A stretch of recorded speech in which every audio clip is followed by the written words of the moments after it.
live in that, cry it out, Find your community. find your community. Get some ideas and just call an IEP meeting. Don't tell me about the stupid shit that happens during the day. Don't call me because Henry spilled his milk. You're not allowed to run away from school. Yeah. If you do, you're going to run to that building and you're going to ask for Mr. Chip, okay? Because he's in there and he'll call us.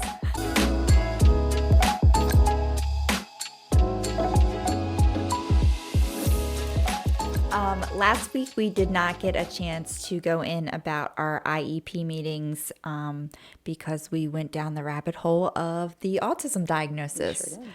So I want to ask Megan how her IEP meeting went for Henry a couple weeks ago.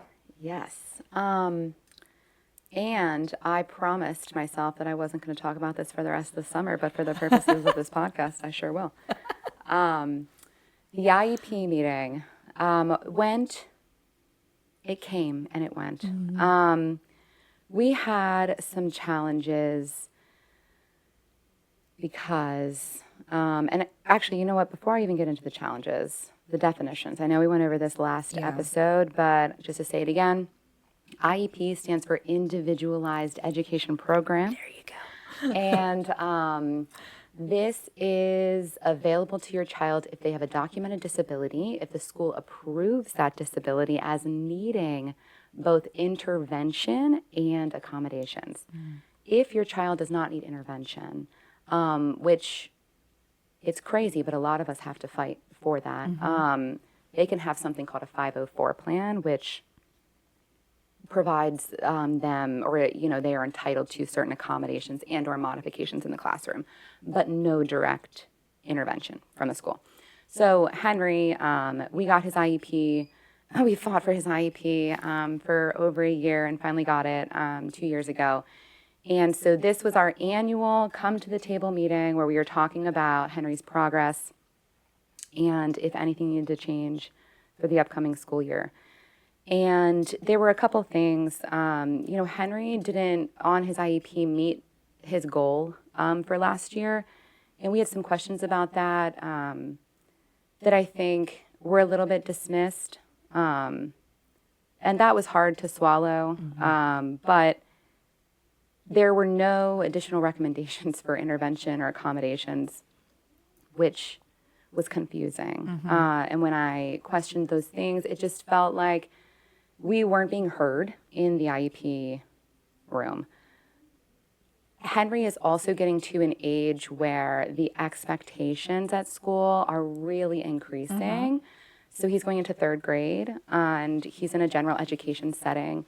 And, I think a lot of people really pride themselves on holding Henry to the expectation of every other student, which I appreciate because he should be. But he should not be held to those expectations without any accommodations or support that he might need to achieve those things. And there was just a little bit of disagreement between what kind of accommodations he would need. And in comes me, this person who believes that he should have every accommodation all the time given to him. And then in comes the school with limited resources and limited staffing who believes that Henry has shown he can do it, so he can do it all the time without any support. And then in comes like my husband who sits kind of somewhere in the middle, and he's a great mediator at these meetings.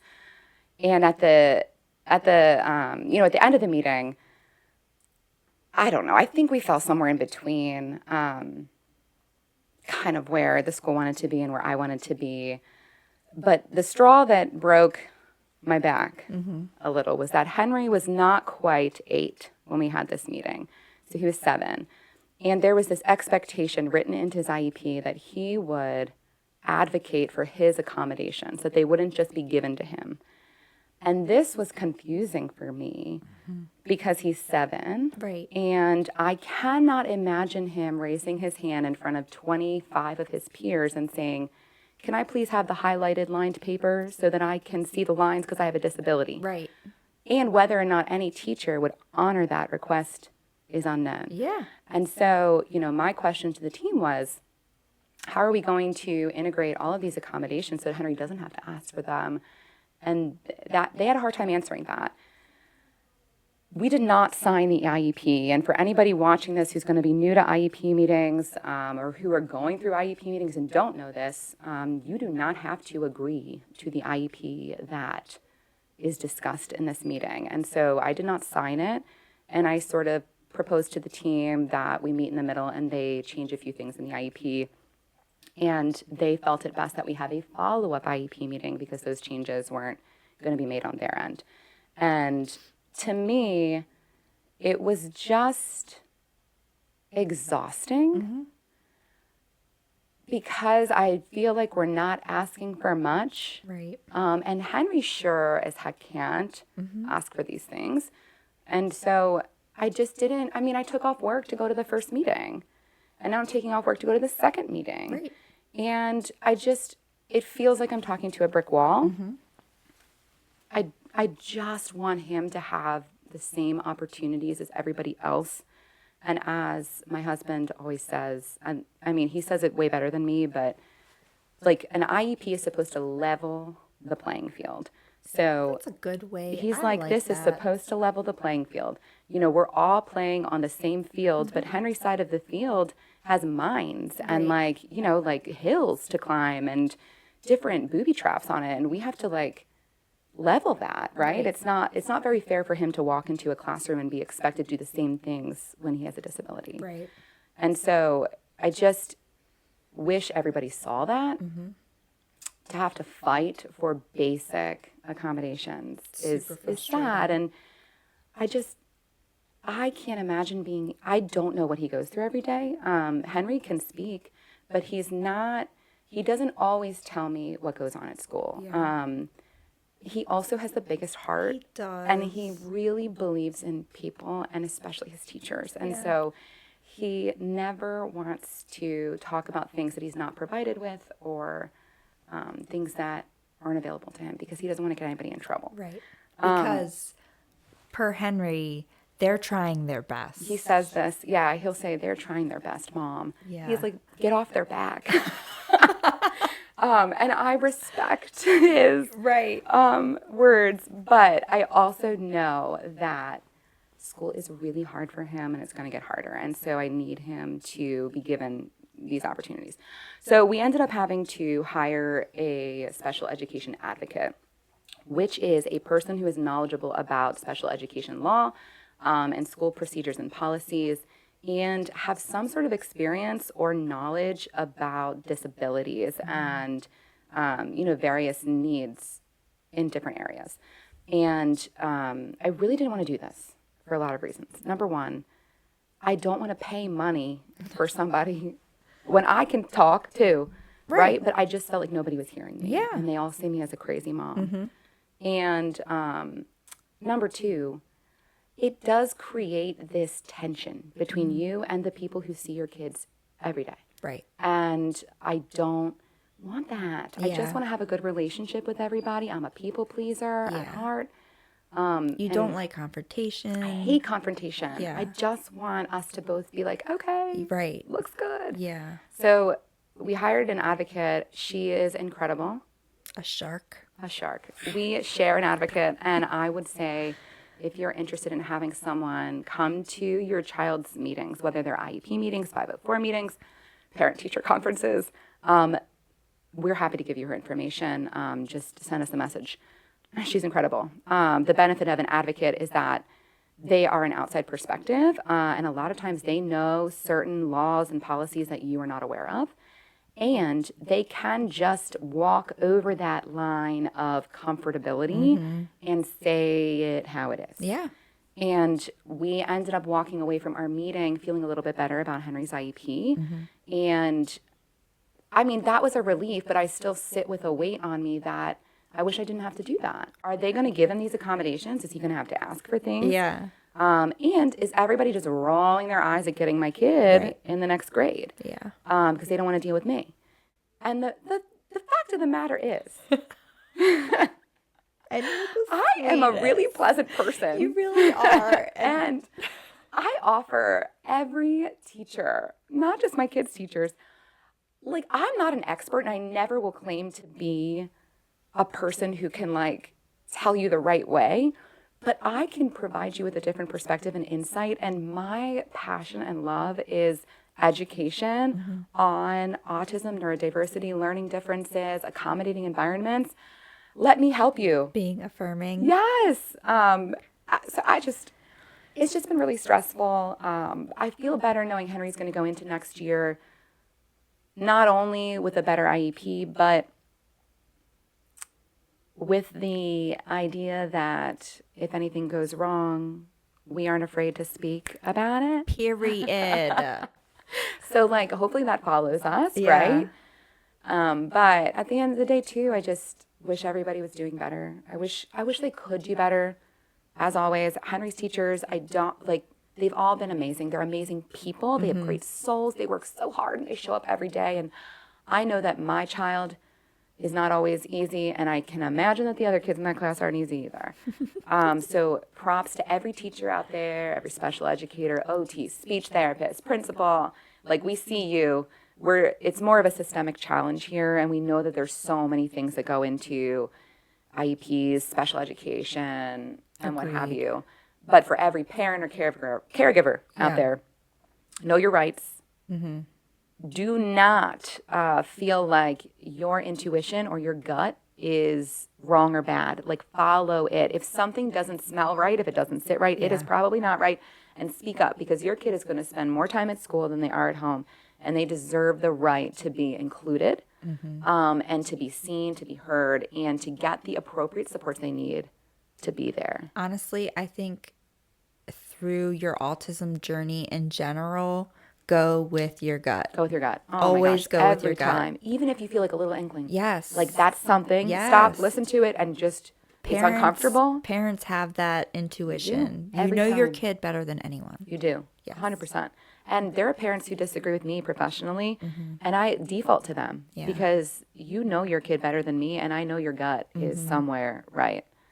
And that's where we are. But I promised at the end of the meeting, I told my husband I'm not going to talk about this or think about this for the rest of the summer. And here I am And here we asking are. you. But it's cool.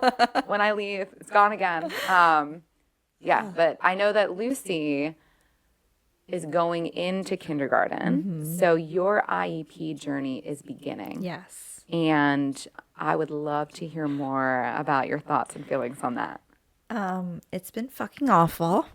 Yep. Just say it how it is. Right? So we started the IEP process back in November of 2023 at Lucy's homeschool. She had her assessments. What were they for? So the first one was done by the school psychologist. Because she already had an autism diagnosis. Right. So they did the school psychologist, I They think. had to, agree with the diagnosis. Yeah. Confirm it. Right. Which, You might be lying, so. yeah. And then a speech therapist and a special educator. I can tell you the special educator that we worked with she was great. She wasn't a big fan of, the assessments they use. She was vocal about that and tried to give Lucy, grace and the benefit of the doubt. The speech therapist, I can say, a lovely woman, but she was trying to do sign language with my child when my child carries a device around to communicate. So much more, sophisticated and precise. Right. And something she knows. Right. She doesn't know sign language. She doesn't know sign language. Yeah. Like, you're speaking a different language to Right. her. And they just want her to point at pictures. And it's like, you just met her. She just met you 5 minutes ago. And Lucy is a very, she's very on edge and kind of anxious a lot of the time. She doesn't always love new people, especially in her space. And they're in her space and they're asking her questions and to perform like a monkey. And it just, they didn't get a lot out of it. Shocking. Yeah, shocking. So, I also want to say that I guess he's the assistant principal, but he's also the IEP chair. Right. When he saw Lucy's device, he asked me if we would be weaning her off of her device. And that really just like, right then and there, I was like, why Weaning. are you the IEP chair? And then from there, they were like, well, we can't really write an IEP because she's not enrolled in our school yet. Go figure. Right. So he says, come back in April of 2024. We'll start the IEP process. Well, in the midst of this, I find out that that is a total lie, that the IEP could have been written. And because we didn't have an IEP, because of him lying, we were kicked off the autism waiver list. Right. Because Which, you have to be yeah, receiving so many, state-funded services. Yes. Yeah, or at least like pursuing that process. right, exactly. So we were kicked off the autism waiver list. And again, that is an 8-year list. And Lucy's been on it since the day she was diagnosed. Yeah, I so called years. the day she was diagnosed Yeah. because I knew the wait list was insane. Yeah. So we've been scrambling the past couple months to get Lucy's IEP written. We got the advocate. She went to the meeting with us. She basically had them crank out whatever on an IEP because we just want something signed so we can get Lucy's placement for school. Right. And I was going to say, keep in mind, she's not even in school. Right. This is to know where she's going and what kind of support she's going to receive once she gets there. Right. But as a parent of a minimally speaking child with a disability, these are things that are nice to know. Right. And I'm a Virgo. I am a planner. I'm not going on vacation till August. I'm already Right. packing stuff. Yes. That is me. Yes. School starts in 2 months. I Not know. even. I don't even know what school she's going I have no to. idea. Well, I kind of do. Yeah. But But still. we're kind of fighting it. Yeah. Because the only school that can accommodate Lucy in the county is 30 minutes away On a good day. on a good day. If you live in Baltimore, you know what that means. Yes. With the Key Bridge being down, shit has changed. So Lucy would be in the car for an awfully long time each day. So we're To get to the proposed school. to the proposed school. Right. Yes, correct. But we are trying to kind of fight that at the moment because of logistics. It's not really fair for her. Plus, she needs other stuff, therapies when she gets home. There's other stuff we have to work on. And hello, she's 6 years old. Yeah. She goes to bed at freaking 7:30. Right. And she needs to eat dinner and take a bath and do these things. And maybe chill. Maybe. Maybe get some art in. I don't know. Give the child a break. She's 6. And I have, for parents out there who are wondering why Lucy wouldn't go to her home school, and you had mentioned they can't support her there. So can you talk a little bit about what that means? And I can always jump in too. Yeah. So Lucy, I would say she, for safety reasons, needs someone with her all day at school. Sure. And kind of just keeping her on track. Right. Attention can be a challenge for Lucy. Yes. And she's very anxious. So she kind of needs just that reassurance. Somebody's there. Yes, that somebody's there. They have to be able to accommodate her there. Plus, any sort of adaptive extracurriculars, like adapted physical education has to be an option.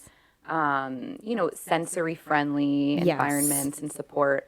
And not every school is going to have the space, the resources, and the personnel to provide this stuff. Correct. And so for kids who require extra support, there are placements, alternative public schools, but also something called non-public schools, which are funded by the state and or counties, but are not open to the general public because there is more specialized instruction and support at these schools. And so a lot of neurodiverse kids need extra support. And their parents are fighting for these alternative placements. Correct. I would love to get her in non-public, but that is a whole nother beast.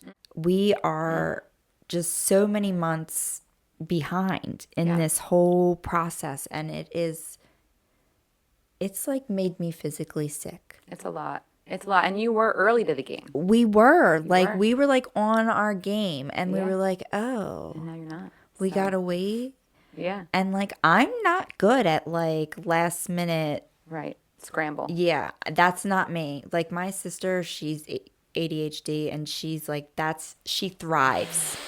I do my best work. I'm like, can we switch places right now? Can Right, you be right. me right now, please? Because I need you to like, Well, and there's a lot of unknown, right? Like you're getting ready to send your child somewhere for 7 hours a day and knowing that it is a qualified school program with qualified staff, that sits with you. Yeah. You got to have that. right. Yes. So it's like, I mean, I have to take her, Yeah. but I don't know. We don't know what's going to happen. We still have to go on a tour of the school. What's the next step? So we're going on a tour Okay. of the school. Okay. The proposed school. Right. That's an hour proposed- away. Yes. Mhm. Yes. The proposed school. And then we're working with the Board of Special Education, a parent liaison. I'm waiting to hear back. But again, it's just like, it's summertime. People are on summertime time, Absolutely. especially the county. Right. I mean, yeah, they put in their time during the school year and Right. they get off. And I get it, Yes. but also, Yes. hello. Yeah. It's me. Okay, so you had mentioned non-public. Yes. And how you would love that for Lucy, but it's like hard to achieve that. Mm-hmm. And for anybody who's not familiar, the reason that is the cost of a non-public school placement is not okay. It's insanely high. Yeah. And I mean, for good reason, right? We want to pay the staff who are specially trained and who have extra hands, and there's smaller student to teacher ratios, Mm-hmm. and these people need to be compensated. But the county ends up paying $70,000 a year for students to go to a non-public placement. That's And so insane. it's crazy. And that was like I pulled that number out of somewhere, but it's relative, Like, how can anyone afford that? Well, nobody can. I mean, and even if you wanted to pay for your child to go to a non-public school, there's a lot of places that would decline you just purely because it wasn't the recommendation of the county. But the county doesn't want to send you there because they're Right. thinking purely of financials, which understood. Yeah. But I pay but my at what taxes. right, and at what expense, right? Yeah. At what expense? And so what happens is your child has to be enrolled in a public program, and then there has to be data that they're failing, Yeah. and that the system is failing them, and that they cannot be supported in this school, even after the data is received. Then you have to review the data. Then you meet about the reviewed data. Mm-hmm. Then there is a proposed non-public placement. Then, like, there is no guarantee that there's space in this non-public placement for your child. Mm-hmm. So you potentially have to wait more for this space. And if you don't send your child to school, that is illegal. Right. So you get stuck in this place of like, what am I doing? Yeah. And for a parent, I'm sure caregivers and parents can relate to this, but the biggest fear for my child is his safety Yes. and that he feels loved, seen, and supported. If he doesn't learn a damn thing, I really don't care. But Girl, if you same. love him and he is safe, Which brings me back to another book that we both have read, Yes. Sincerely Your Autistic Child. so because the whole message of the book is just like, love us. good. Love me for yeah, who I am. For who I am. Yes, don't try to change me, Yes. right? And our kids are smart. Our kids are smart, and they know things, and they understand things, and they can do things. Like, you don't have to teach them, I promise you. Like, Lucy knows how to, I guarantee she knows how to read. Oh, 100%. yeah. You don't have to teach her how to read, but if you could love her and Right. include her and make her feel safe, that's great. But as a parent, I mean, my biggest fear is my child running away from school, getting hurt at school, somebody hurting my child at school, and my child not feeling included or loved and that affecting his mental health. I mean, there have been recent news stories about kids who run away from school and are found on highways. Like kids that elope and are missing for hours. Like that is a real fear when you have an autistic and or disabled child who runs. Yes. I remember Henry used to be a runner when he would have really big feelings. Just like swallowing those feelings and dealing with or communicating about them were really hard. It was way easier to literally run. And I mean, he would Literally, we're run. talking run. Like, just like run away. Forrest Gump run. Don't know where they're going, but they're I going. think he knows where he's going. Yeah. And there were times when we could not find him, and it is terrifying. And before he started school, we had a friend who worked at like the neighboring school. And I remember driving by Henry's new elementary school and saying, "You're not allowed to run away from school. Yeah. If you do, you're going to run to that building and you're going to ask for Mr. Chip, okay? Because he's in there and he'll call us." Because like my biggest fear is like a phone call midday that your kid ran away from school. And Totally. that's scary. That is a real fear. Yeah. And that is where I'm at right now. And I'm stuck there Yeah, because you're- I don't know where she's When's going. yeah. I haven't met these people. Is there another meeting? So we have the tour. I think we're pretty much done with our homeschool. I just want her to be safe and loved. That's it. That's all. If it just said that, I would sign it. Right. Right? Could it just say that? I know, right? It would make things so much easier. Yeah. And I mean, this is their job, right? They know how to talk about IEPs and supports and accommodations. But in the back of their mind, I imagine they also know what's available and what resources they have. And I don't think it's a manipulative way. I don't think they're trying to like pull one over on you. I just think it's like the reality. Yeah. And so if you're a parent who doesn't know or you don't have any fight left in you. Right. Like that is your kid is going to struggle. Yeah. I mean, I hate to say it, but I lose sleep at night thinking about the people who don't know and the people who don't even know that they can challenge Right. the system or ask for more. Right. And it's important. It's important. And there are free advocates. So there are programs all throughout the state of Maryland where there are advocates with various backgrounds, education, interests, et cetera. But I have that list. Reach out. Happy to share it. The Parents' Place of Maryland is a lovely program that helps to support. There's also the Maryland Coalition of Families, which has peer-to-peer support networks, somebody that will go with you to the IEP meeting just to provide like a second ear. There's a lot of stuff out there. So even if, you call these advocates and you hear that number of their hourly rate and you want to like faint, there are other options out there. But don't go to an IEP meeting alone because that's intimidating. It is. And yeah. Yeah. I don't go anymore without my husband because I just need someone to look at when I don't know what to say or I need someone to step in. Yeah.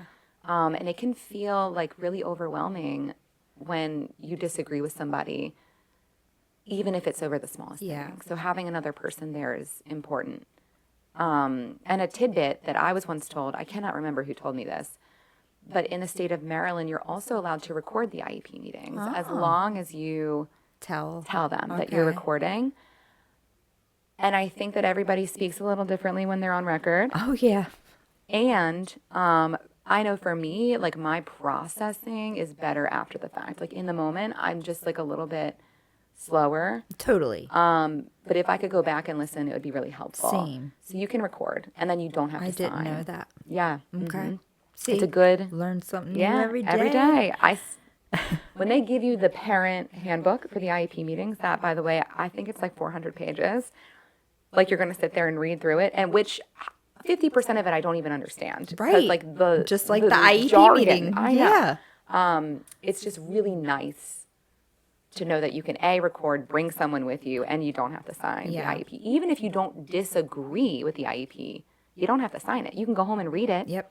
Think about it, and come back to the table. And there's also on every IEP a parent input section where you can put a statement all about your child. Nobody knows about this. Yeah, like no one. I didn't even know about it. And I cannot tell you how incredible it felt to write my parent Same. input statement, even if nobody ever reads it. Same. I just needed to get it Even out if there. yours was like a disclaimer. I know, right? Oh my gosh. But you deserve to be heard because Yeah. you are a part of the IEP team. Yeah. Okay. And you know your child better than any other person in Exactly. that room. And you deserve a place to be heard. The rest of the IEP is a bunch of mumbo jumbo Yeah. about their present levels and their disability and what they can't do and whatever. So, I wanted to take advantage of that section and say, like, this is how he learns best. This is what he needs. He's a great kid. Yeah. Like point out all the awesomeness, Yes. not all his deficits that Exactly. are listed in the Yep. IEP. Yeah. Yeah. You can also call an IEP meeting at any time. Yes. It is a common misbelief that it's once a year. Right. But you can email It them and is say, a living, breathing document. that's right. It is Yes. live. Yes. We can make changes, and teachers, special educators, therapists do not own your kid's IEP. Like whatever they suggest or what they say does not have to go. You can challenge that. You can ask for more. You can ask for less. You can do anything. You are a valid and very valued member of the IEP team. Yeah, I think it's very intimidating going in there and not having the knowledge that we just kind of Yeah. I put mean, this is down. all learned just through fails. Yes. So take my word for it. Fail, fail, fail, fail, fail. And now we know. So our last IEP meeting when they told us about our placement, and I was like almost in tears. Yeah. And the smug look on his face. Vic had a couple questions, and then he was like, "Babe, do you have any questions?" And I was like, "Nope, I want to leave." Yeah. And I got up, turned my back, and walked out, Yeah. and didn't say a There you goddamn go. word. Yep. Goodbye. Yeah. Nothing to say. Nothing good to say. No, no. Speechless. Like, it has been just an awful process. I am over it. I cannot wait till we know her exact placement. Now we're going back and forth with the county. I reached out to someone there, the supervisor of the placement. She was really nice, but she was like, "Sorry, can't really do anything about it. Do you have a copy of your parent rights?" Oh, And I was like, that thing. The "Yeah, 400-page mumbo jumbo. Sure do. Thanks." And then she pointed us to the parent liaison. So I think from now we would have to dispute what we're trying to figure out what that process would look like from the liaison. I mean, it's crazy the weight that this Yeah. document holds. Right? It's just wild. And again, we started this in November Yeah. of 2023. It is almost July. Yeah. I mean, once you guys hear this, it's going to be July. It's just crazy. Yeah. I'm over it. I just want everybody like to understand that like our kids are entitled to a free public education and an education that meets them where they are and treats them as humans, capable humans, that presumes their competence.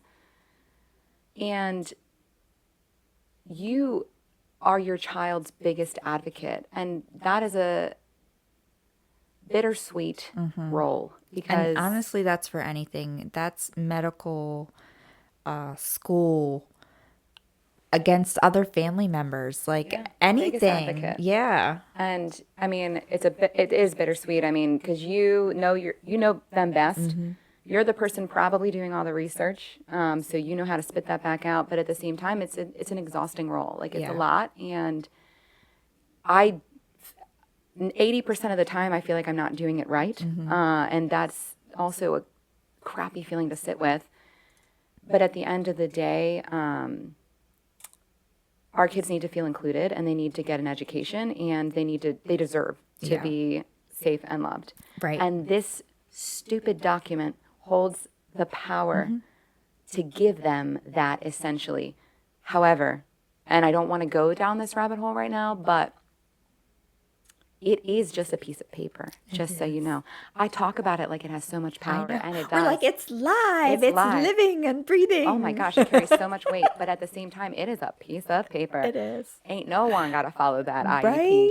And so your advocacy role doesn't end with the meeting, Unfortunately. unfortunately. And, you know, if you have a child who can't tell you what they're doing or how they're doing or how people are treating them, it's your job, if you want it to go and check on that and make sure things are in place.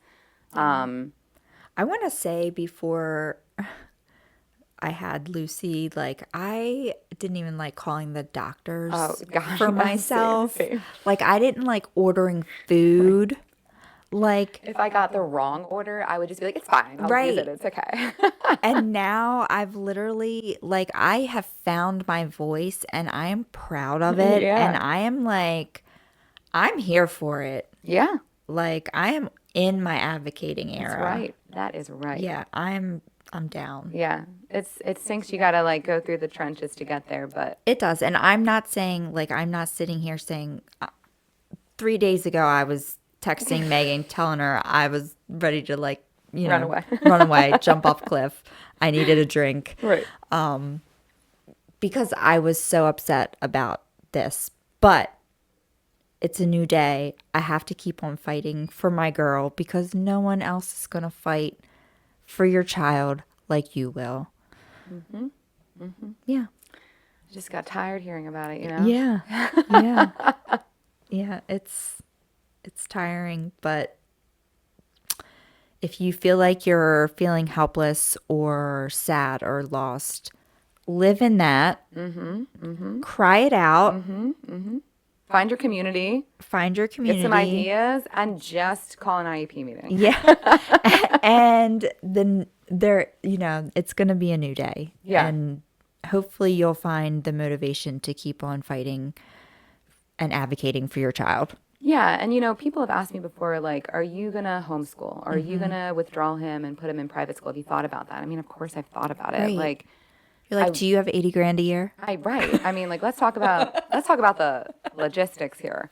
And I think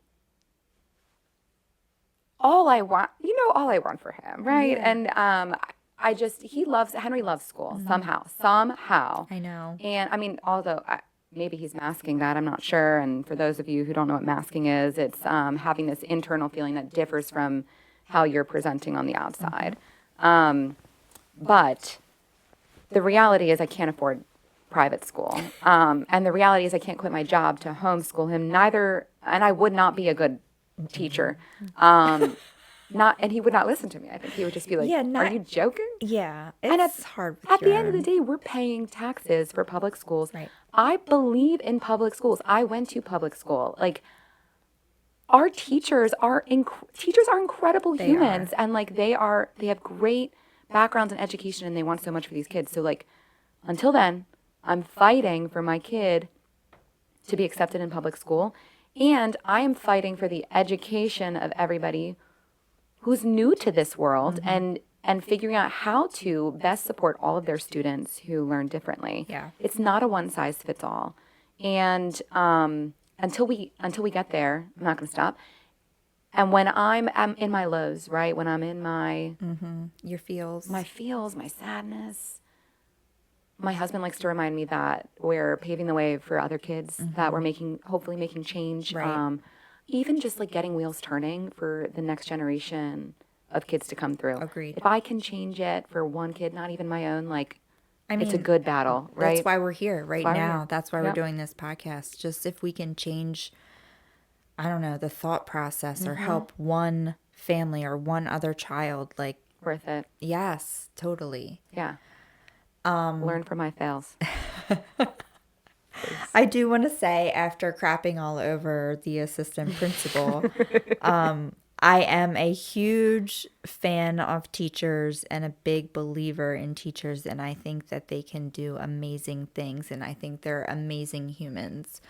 I think that a lot of it is just a systemic issue and unlearning things and also learning new things and having an open mind.